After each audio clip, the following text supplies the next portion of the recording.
right.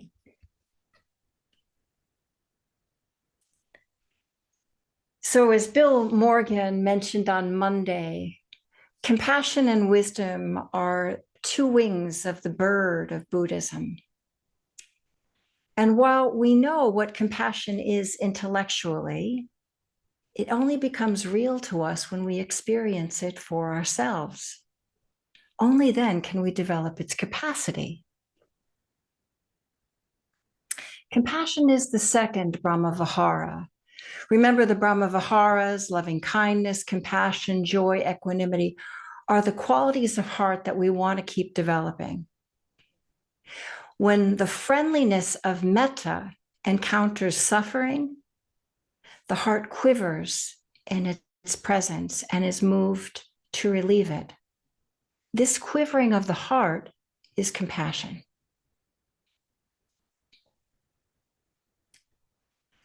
I was 14 years old when my 16-year-old brother was biking home and hit by a car.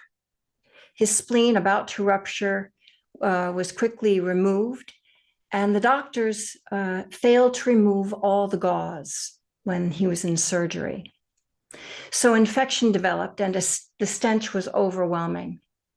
My mother was squeamish around blood and guts, anything to do with that.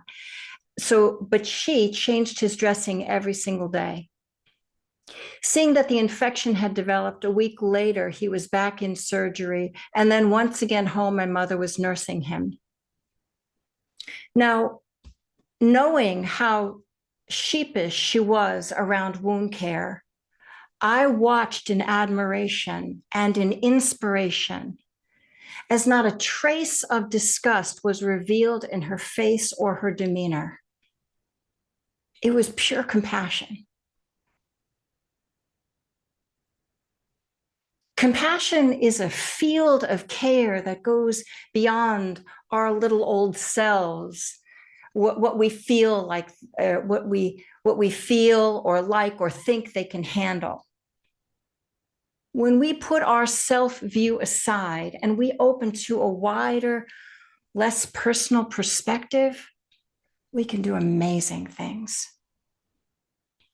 My mother, who was normally freaked out at the sight of blood, put aside her feelings, put aside her fear, her disgust, and she ministered to my brother for months. I felt for her, I felt for him. And it was just a beautiful example of compassion and action. Compassionate action takes many forms. And it's interesting to say that it's an action. It's not just a feeling. We are moved to do. We volunteer at local shelters. We support charitable causes. People get out and protest injustices. They participate in creating positive change. The field of care offered by compassion, it stretches to include compassionate and empathetic listening, to indirectly assisting and to directly caring for others' well-being. We need each other. We need to care for each other and care for ourselves. A few years ago, I told a story about Kuan Yin in the bathroom, in my bathroom, that is. Kuan Yin is the goddess of compassion, an imagined being who hears the cries of the human world but doesn't sink under the weight of them, is able to respond skillfully. So I put her on my sink because for a long time, standing in front of the mirror was my hell realm. All manner of unkindness assaulted my mind. Needing extra help, I invited her to help me out. I would pause periodically, and this is her, and I would look at her face and ask myself, what would Kuan Yin say? How would she say it? How would she touch the wound on my face? Or I'd ask myself, How would I imagine my mother touching my face? Dropping these questions in allowed for a new move, a kinder move, kinder than Susan Morgan might offer herself. Compassion doesn't necessarily arise spontaneously, especially for certain people and in certain circumstances. It's a heart cultivation. We practice bringing it forward. And generally speaking, one of the hardest people to offer compassion to is moi. No surprise there.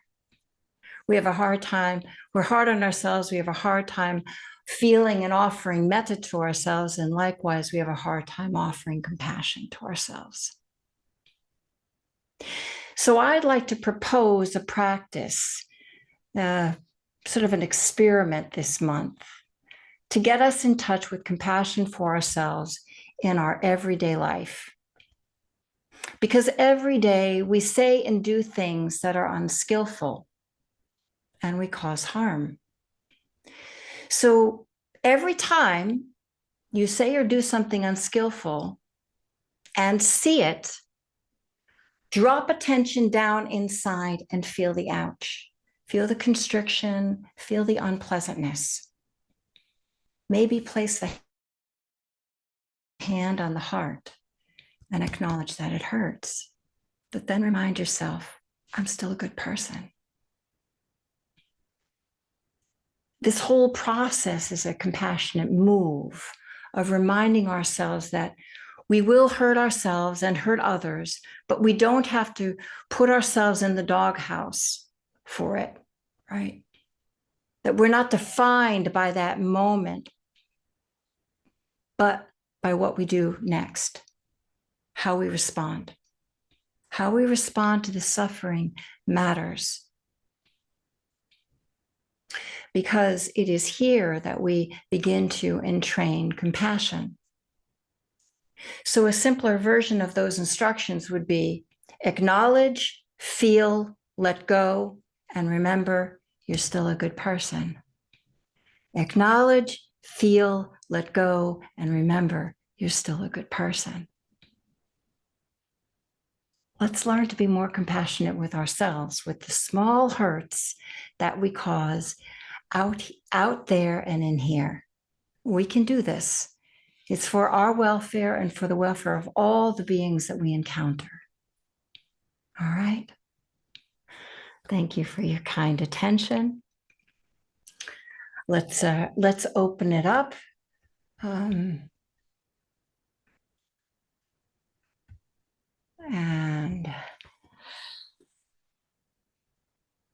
oh.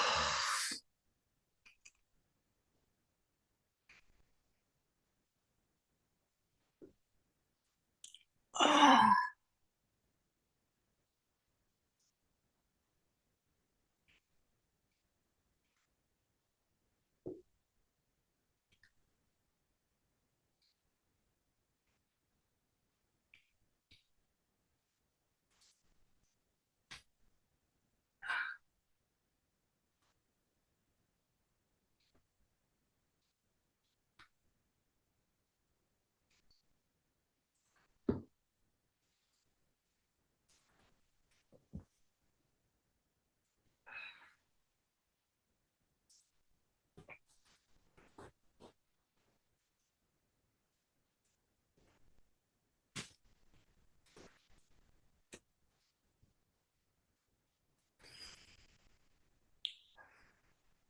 Give the body whatever support it needs so it can let go of any extra work it's doing.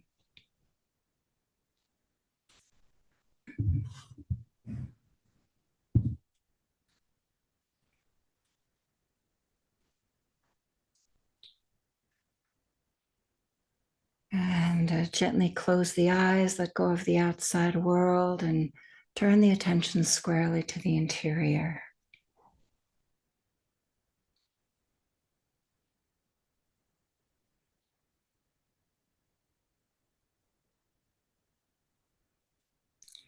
Feel the whole body as it's sitting here. Feel the base of the body.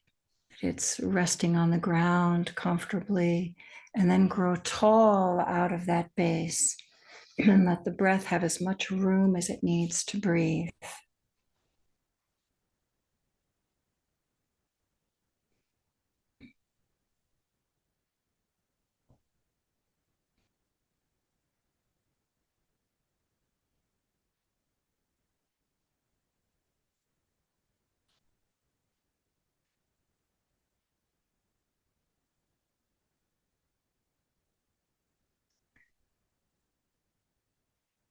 Now, right here, see if you can add a few drops of kindness and soften the gaze, and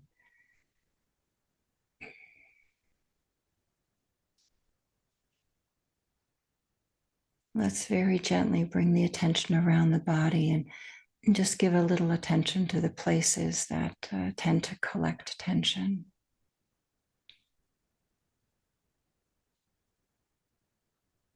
So soften around the eyes and the forehead.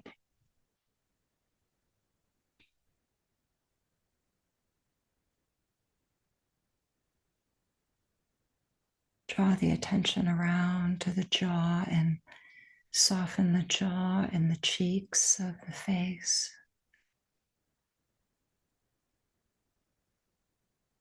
Let the teeth part, tongue settle.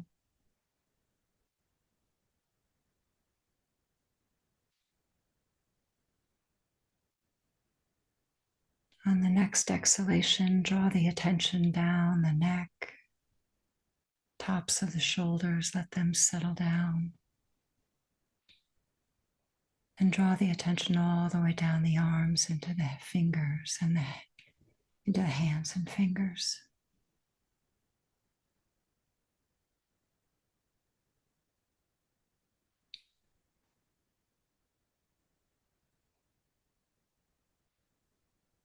And on the next exhalation, draw the attention all the way down through the torso, relaxing the belly.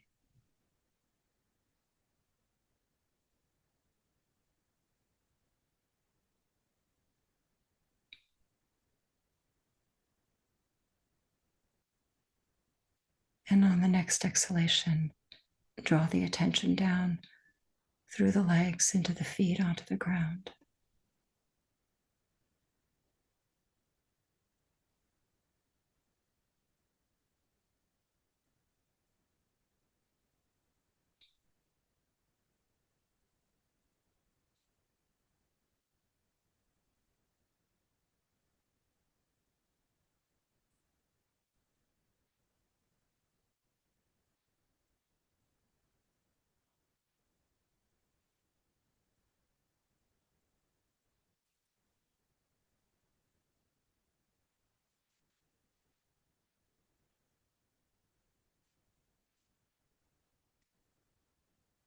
And with each inhalation, we're opening up the interior. And with each exhalation, softening and settling all the way down through the whole of the body into the base onto the ground.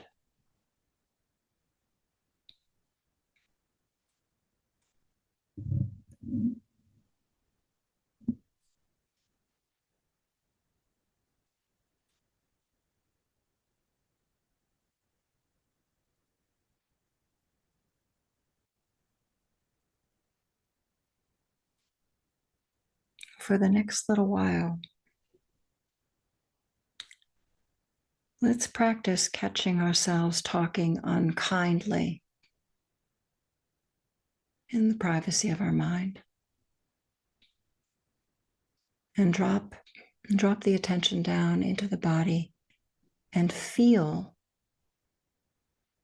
what that feels like inside. The contraction, the tightness. And let it unwind. Let it unwind. And gently remind yourself that you're still a good person.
Catch yourself speaking unkindly.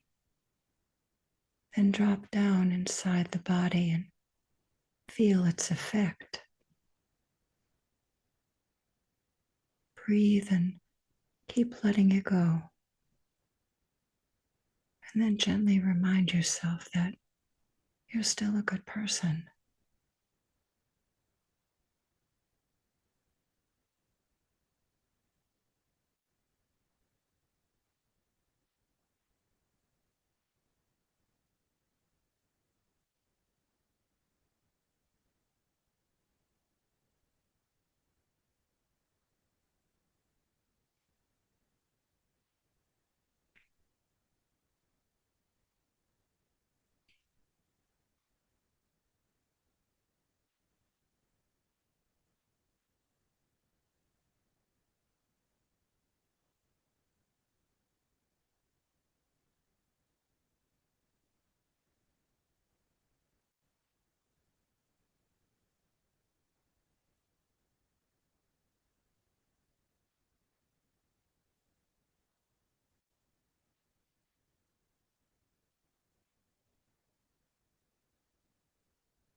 And in the last 5 minutes of the meditation, can you settle back a little bit more?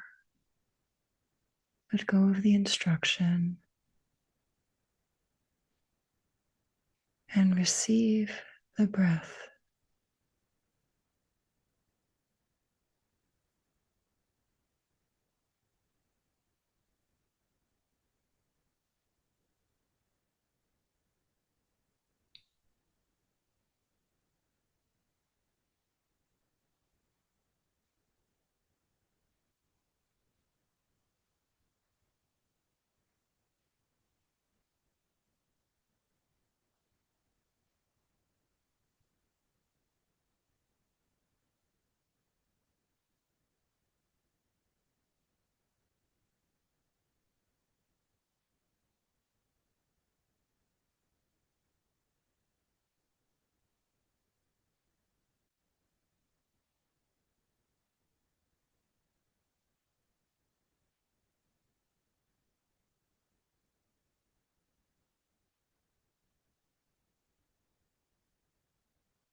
Now drop in the awareness of context. All of us sitting here with you, and you sitting here with us. Each of us training our hearts alone together. Breathe with and in and through this field of goodwill.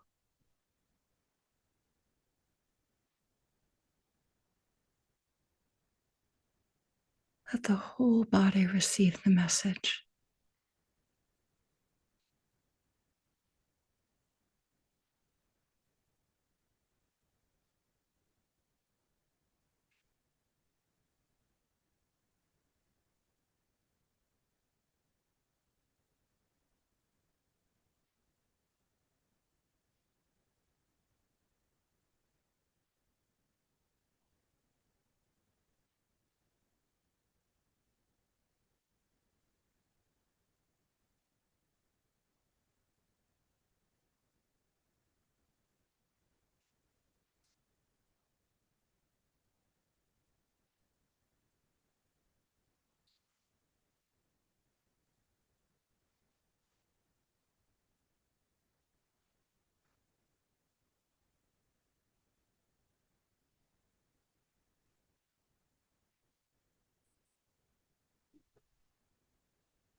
Thank you all for your